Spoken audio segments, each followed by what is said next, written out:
Salam damai sejahtera bagi kita semua. Kita tiba pada pelajaran Sekolah Sabat ke-10 dengan judul Aturan Main. Penulis pelajaran Sekolah Sabat mengawali pelajaran ini dengan memberikan pernyataan bahwa di balik kekuasaan yang dimiliki oleh para penguasa pada zaman kekafiran zaman dulu, atau di balik ilah-ilah yang mereka sembah, ada iblis yang bekerja menggunakan mereka. Maka ketika rencana Tuhan ditentang oleh manusia atau penguasa ketika itu, semata-mata itu bukan secara pribadi dari manusia itu atau dari penguasa itu, tapi dari kekuasaan atau pengaruh yang diberikan oleh iblis yang bekerja di balik layar. Saya akan membawakan pelajaran kita dalam dua bagian besar. Bagian pertama saya akan menjelaskan pelajaran pada hari Minggu, Senin, dan Selasa menggunakan tabel. Kemudian bagian yang kedua saya akan menjelaskan pelajaran hari Rabu dan hari Kamis dengan judul Batasan dan Aturan Main Penguasa. Kita masuk ke bagian yang pertama. Mari perhatikan tabel ini. Fokus Minggu, Senin, dan Selasa. Ada hari, perantara, kemudian pekerjaan setan atau naga, kemudian aturan main. Di pelajaran hari Minggu, setan menggunakan perantara yaitu Raja Kores dalam Daniel 10 ayat 13. Apa yang dilakukan setan dalam kisah Daniel pasal 10 ini? Malaikat Tuhan tertahan ketika akan memberikan jawaban atas doa-doa Daniel tentang masa depan Israel. Mengapa demikian? Kita ketahui bahwa Tuhan akan menggunakan Raja Kores untuk memulangkan bangsa Israel membangun bait suci. Akan tetapi kekuatan setan berusaha untuk menghalangi rencana itu dengan mempengaruhi pikiran Kores. Namun, ada aturan main yang berlaku. Dalam Daniel 10 ayat 13, itu hanya bisa bertahan 21 hari. Kuasa kegelapan membingungkan atau mempengaruhi pikiran Kores, dan setelah itu, malaikat Tuhan bisa meyakinkan Kores dan kemudian memberikan pandangan atau penjelasan tentang penglihatan Daniel. Kemudian di pelajaran hari Senin, setan menggunakan perantara yaitu binatang yang keluar dari laut. Dan dalam tafsiran nubuatan mengatakan itu adalah kekuatan politik dan agama ketika itu. Ditulis dalam Wahyu 13 ayat 1. Apa yang dilakukan setan berdasarkan Wahyu pasal 13? Setan menentang Allah dan hambanya. Setan menyesatkan dunia. Setan memberi kuasa kepada binatang yang keluar dari dalam laut itu, yang adalah kekuatan politik dan agama. Kemudian setan merebut kekuasaan atas dunia. Setan juga menganiaya umat-umat Allah. Setan menghujat nama Allah. Setan merampas ibadah yang seharusnya ditujukan kepada Tuhan. Akan tetapi, kalaupun itu bisa dilakukan oleh setan, ada aturan mainnya. Wahyu 12 ayat 12 katakan waktunya singkat. Setan tahu waktunya singkat.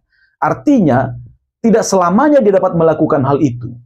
Kemudian Wahyu 13 ayat 5. Binatang yang keluar dari dalam laut itu, sekalipun dia menerima kuasa dari setan, dia juga hanya punya waktu 42 bulan, atau 3,5 tahun, atau 1260 hari dalam hitungan nubuatan, untuk melakukan apa yang bisa dilakukannya dalam menghujat Tuhan, menganiaya umat-umat Tuhan, merampas ibadah, dan lain sebagainya.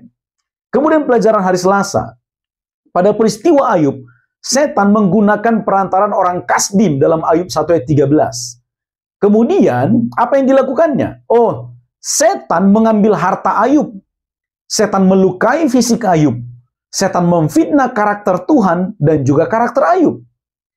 Akan tetapi ada aturan main yang berlaku. Pada waktu setan diberikan kuasa untuk mengambil harta Ayub, Tuhan katakan jangan menyakiti Ayub dalam Ayub 1 ayat 12.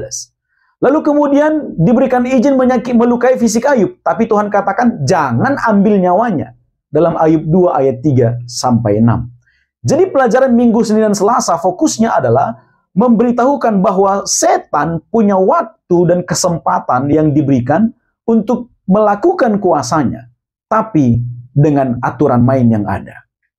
Lalu bagian pelajaran yang kedua, fokus hari Rabu dan hari Kamis, batasan dan aturan main penguasa. Dari pelajaran Minggu, Senin, dan Selasa, kita melihat bahwa kepada iblis diberikan wilayah kekuasaan atau waktu untuk melakukan kuasanya. Tapi kita perlu ingat dua hal. Yang pertama, kekuasaannya sementara. Seperti yang ditulis dalam Yohanes 12 ayat 31, 14 ayat 30, dan 16 ayat 11. Dan yang kedua, ada aturan main yang harus dituruti oleh setan.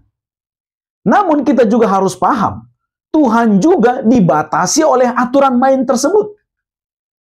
Jadi jika kita melihat penderitaan dan kejahatan masih terjadi, bukan berarti karena Tuhan tidak punya kuasa untuk menghentikannya atau menghancurkannya. Tapi karena tindakan Tuhan juga dibatasi oleh aturan main itu. Itu adalah bagian dari keadilan dan kasih Tuhan. Tuhan tidak serta-merta bisa menabrak aturan main yang ada, dan karena kalau Tuhan lakukan itu, maka Tuhan sedang melakukan ketidakadilan. Jadi artinya demi keadilan, Tuhan harus memberikan waktu bagi setan untuk menunjukkan kuasanya. Itulah aturan main yang ada.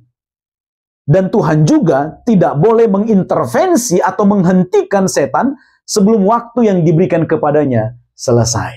Itu yang dimaksud dengan aturan main. Jadi dalam situasi ini kita harus paham bahwa ada saat di mana doa dan puasa itu dapat menolong atau membebaskan kita dari kesusahan, seperti yang tertulis dalam Markus 9 ayat 29. Akan tetapi akan ada juga saat di mana walaupun kita sudah berdoa dan berpuasa, namun masih harus mengalami kesusahan atau penderitaan, seperti dalam Markus 6 ayat 5. Mengapa demikian? Itu karena kepada kerajaan kegelapan itu masih diberikan waktu, kesempatan yang sementara untuk melakukan kuasanya. Akan tetapi jangan khawatir. 1 Yohanes 3:8 menuliskan, Anak Allah menyatakan dirinya, yaitu supaya ia membinasakan perbuatan-perbuatan iblis itu. Kemudian Wahyu 21 ayat 4, ia akan menghapus segala air mata dari mata mereka. Maut tidak akan ada lagi. Tidak akan ada lagi perkabungan atau ratap tangis atau duka cita, sebab segala sesuatu yang lama itu telah berlalu. Artinya adalah akan ada saat di mana kekuasaan kegelapan itu memang dihentikan, dihancurkan, dan selebihnya kita akan tinggal dengan keadaan tanpa duka cita, kematian, dan penderitaan, karena Tuhan sudah menghancurkan itu semua pada waktu Tuhan nanti. Demikian garis besar pelajaran sekolah sahabat kita. Semoga menolong Anda memahami pelajaran ini, sehingga Anda mendapat berkat ketika Anda mempelajarinya secara pribadi di tempat masing-masing. Terima kasih, Tuhan memberkati.